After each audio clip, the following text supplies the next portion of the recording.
Olá pessoal, tudo bem com vocês? Eu já estou na clínica com o Dr. Sebastião Maurício Bianco, psiquiatra. Falo que é o psiquiatra do programa, porque sempre que eu preciso, eu venho em busca, né, das informações dele, o que ele tem para passar para a gente. É um médico sempre muito atualizado a respeito de muitas situações. E com esta pandemia, canal de TV aí que, né, soltou uma avalanche de informação e só desgraça em cima do povo. E o que aconteceu? Muita gente doente. E nesse tempo também da pandemia, muita gente que precisa procurar o seu médico mensalmente. Vamos imaginar aqui com o Dr. Sebastião o depressivo, o pânico, né? O síndrome do pânico é horrível, porque quem já tem esse problema e ainda problema de vírus, ele ficou mais em pânico ainda, né? E como as pessoas depressivas. Então, nós vamos falar sobre isso hoje, sobre pânico, ansiedade, a depressão. E será que aquela enxurrada de informação que soltaram é tanto assim que as pessoas que eram para ir para o médico começaram a ficar em casa? Teve país que as pessoas morriam em casa porque não foram procurar o seu médico, cardiologista e outras coisas mais? Bom, claro, né? Eu vim em busca da informação, então, com o Dr. Sebastião. Tudo bem contigo? Tudo jóia, Tamires. É um prazer estar aqui com você novamente, tentando falar um pouquinho sobre essa questão que é muito complicada, né? É uma situação, como é uma situação realmente nova, ninguém sabe direito o que vai acontecer, qual é o caminho, né? O que pode realmente acontecer. Então, eu digo assim que, inclusive a Organização Mundial de Saúde, ela fez um alerta que após a pandemia do coronavírus, vai vir uma pandemia de pânico e ansiedade. Daí vem a enxurrada de problemas de saúde. Problemas de saúde, porque você vê, tem um estudo agora que eu estava lendo ontem até, de uma universidade da China. Eles fizeram um estudo com 50 mil pessoas, é um estudo muito grande, sabe? Eles mostraram que enquanto a população média tem 10% de ansiedade, depressão, pânico, essa população de 50 mil pessoas de Wuhan tiveram 35%, quer dizer, 1/3 da população começou a apresentar sintomas psiquiátricos graves ao ponto de ter que tomar remédio, vamos dizer assim. Então, assim, não era só estar ansioso, está realmente com problemas. O que eu tenho visto aqui no consultório, Tamires, é o seguinte: eu tenho visto dois extremos. Nessas cidades menores, as pessoas não acreditam nessa doença. Então, para mim, isso é mentira, vamos dizer assim. E em outras situações, ao contrário. Eu vou morrer, as pessoas que eu amo vão morrer. Então, assim, numa situação de extremo pânico, desespero mesmo, todos nós vamos morrer, tal. Então, um pouco é desinformação, outro pouco é excesso de informação, né? Então, na verdade, o que a gente vê é que algumas pessoas estão lidando com essa situação de uma forma extremamente negativa, negando realmente essa doença, e ela é real, e as outras estão vendo ela como ela muito mais grave do que ela realmente é. Pois é. E não é só o síndrome do pânico, a depressão, a ansiedade, separações, divórcio, porque as pessoas ficaram mais tempo juntos e já tinham um probleminha, o probleminha ficou um problemão, né? Isso realmente tem acontecido. A gente observa mais as situações assim de mais brigas entre os casais, problemas com o filho que era só se via lá de vez em quando, à tarde, chegava à tarde: oi filhão, como é que tá, tudo bem? E de repente agora está convivendo de manhã, de tarde, de noite, e começa então a ter conflitos, a ver dificuldades. Então, assim, o que eu tenho visto muito problemas entre casais, né? Alguns casais estão brigando mais, separando, pensando em separações, e muita dificuldade nessa relação pai e filho, porque na verdade era uma relação que ela já não estava muito boa, já não existia tanto. Então aí os conflitos começam a aparecer com mais força, né? Isso acaba gerando então mais conflitos. Existe um outro aspecto muito importante que está realmente, esse sim está pesando na cabeça de muita gente, é a parte econômica. Como o comércio fechado, quem está abrindo o comércio não está conseguindo vender porque não existe. Comércio aberto e falta de cliente. Falta cliente, as lojas vendendo aí, estava vendo ontem um jornal aí, algumas lojas vendendo a menos que 60% do que vendiam o ano passado. Então assim, a situação está ficando realmente extremamente complicada e isso tem mexido muito com a cabeça das pessoas, sabe? Mas para mim o maior problema dessa situação é o excesso de informações, sabe? Eu acho que a televisão jogando aquele monte de informações, né? Você liga a televisão de manhã, coronavírus, na hora do almoço é coronavírus, à tarde é coronavírus, à noite é coronavírus, só se fala disso, né? E as pessoas não se desligam um pouco a respeito? Não se desligam. Então assim, aí você vai no Facebook, é só isso, muitas notícias falsas, as tal das fake news. Então assim, eu recomendaria para as pessoas ter menos informação, sabe? Ficar um jornalzinho só, uma vez ou outra por dia, uma coisa mais leve, procurar... eu recomendo para meus pacientes, que eu estou recomendando muito, aprender receitas novas. Vamos fazer uma receita de comida nova que eu sempre quis aprender. Qualquer coisa vai lá em casa. Exatamente, assistir o programa da Tamires e aprender a fazer comidas novas, né? Então assim, eu digo assim, eu acho, Tamires, que a gente precisaria aproveitar esse momento agora para questionar, porque o que leva ao pânico, né? O que leva ao pânico é que quando a gente nasce, quando uma criança nasce, você olha, você não sabe se vai ser bonito, se vai ser feio, se vai ser...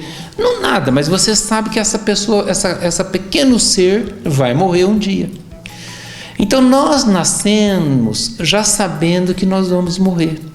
Só que nós vivemos como se isso nunca fosse acontecer, nem comigo e nem com quem eu amo. Então, quando você começa a ver uma ameaça real à sua vida e à vida das pessoas que você ama, isso dispara no nosso cérebro uma sensação de ameaça, né?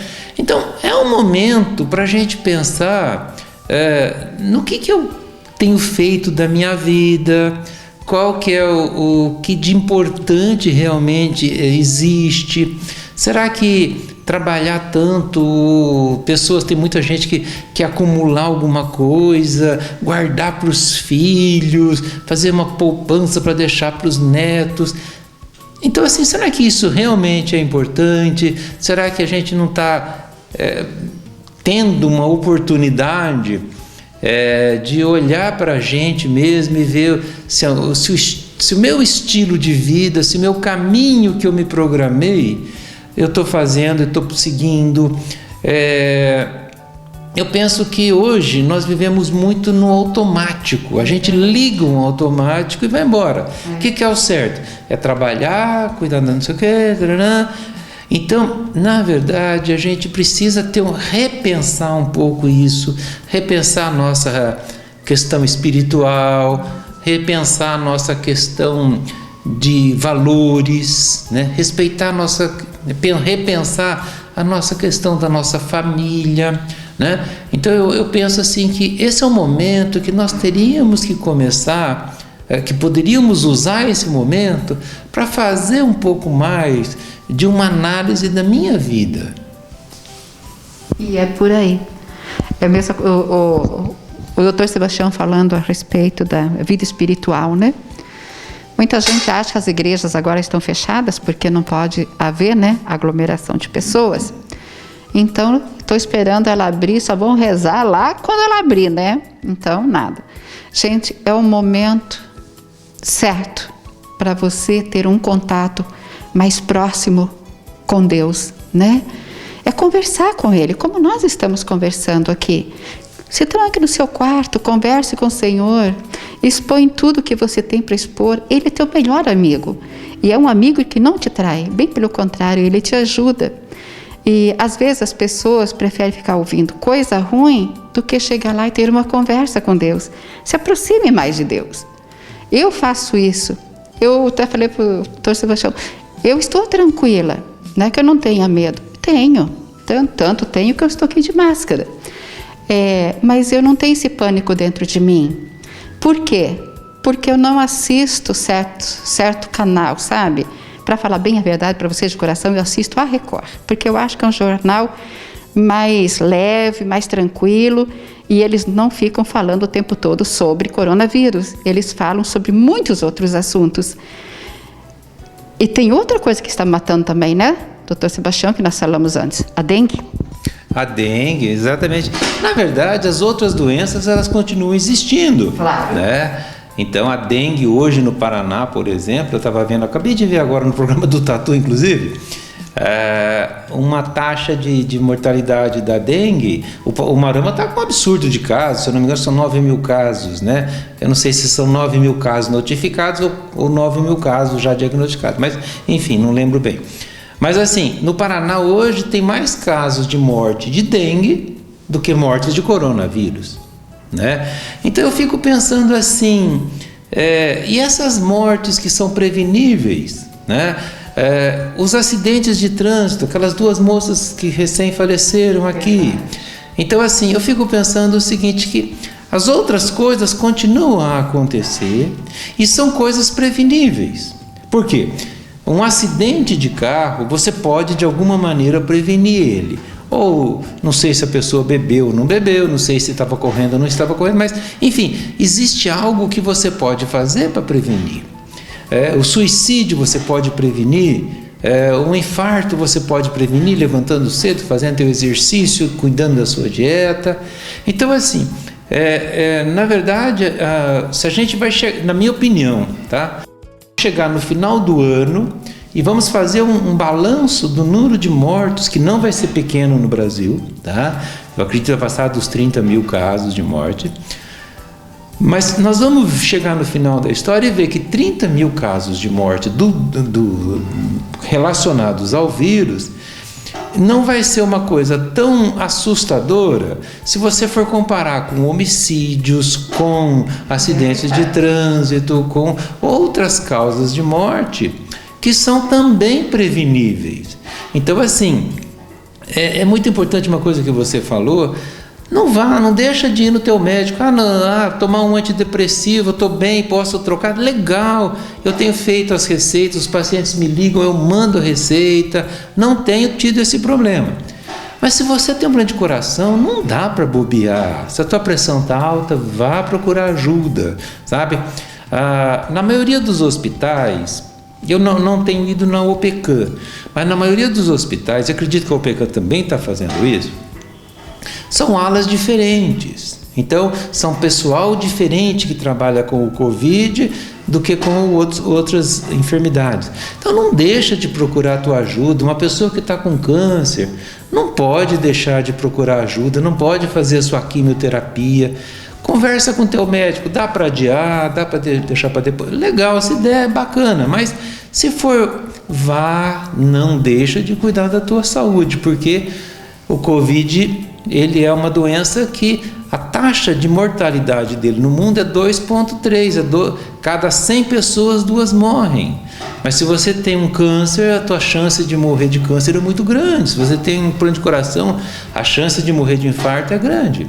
Então nós temos que cuidar também das outras coisas e não só do Covid, que parece que agora não acontece mais nada no mundo. Só morre, né? Então eu acho que nós temos que cuidar também. E é verdade, pouquíssimas vezes que a gente ouviu falar que a pessoa faleceu de outra coisa. todo mundo morreu do Covid-19. Gente, é incrível, incrível. Mas é como o doutor Sebastião falou. O doutor Sebastião, como psiquiatra, que aqui, às vezes para mim conseguir uma entrevista com ele é difícil, porque a agenda dele é muito cheia, cheia mesmo. Mas ele não deixou de dar socorro para os seus pacientes. Isso que eu achei bacana. Gente que de outro município, que tem o seu médico aqui, ele não conseguiu, ele procurou o doutor Sebastião estava aqui, claro, com todos os cuidados possíveis, mas é um momento muito importante para quem está com depressão, ansiedade, a pessoa começa, a informação era tão grande que, falta de ar. Por quê? Ansiedade. A falta de ar, não, eu peguei o vírus, então o que é? Ansiedade, daí corre buscar uma ajuda, uma informação. Até a pessoa que veio te procurar, falta de ar, Tamires, eu vou morrer. Quase que eu falei, claro que morrer nós todos vamos, né? Mas eu não sei se agora ou se é depois. Não tenho pressa, né, Tamires? Eu não tenho pressa. E também, se eu for agora, eu vou contrariada. Calma lá.